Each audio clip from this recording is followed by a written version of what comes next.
Berlin. Les Berlinois ont voté dimanche à une large majorité pour le maintien de leur aéroport de Tegel, un revers pour la mairie qui ne fait pas non plus les affaires d'Angela Merkel.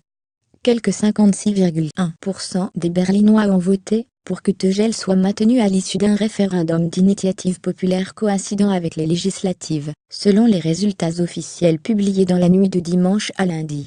Les conséquences de ce vote restent cependant floues, ni la ville de Berlin ni le gouvernement n'ayant explicité leurs intentions.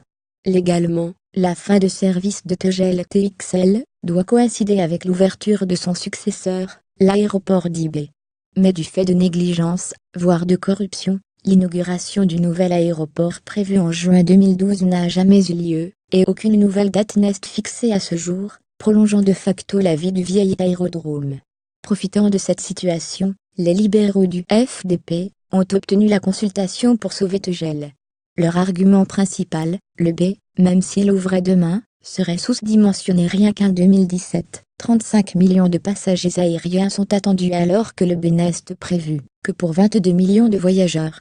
Le résultat de dimanche pourrait par ailleurs constituer une pierre d'achoppement pour la constitution de la future coalition d'Angela Merkel, qui après les législatives n'a d'autre choix que de rassembler sa CDU, le FDP et les Verts.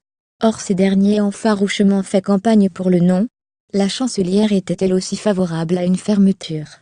Outre les arguments écologiques, avec la construction prévue de logements et d'écoles sur le terrain actuel de Tegel, les partisans de la fermeture de l'aéroport voulaient défendre les quelques 300,000 riverains qui subissent quotidiennement les nuisances sonores du trafic aérien.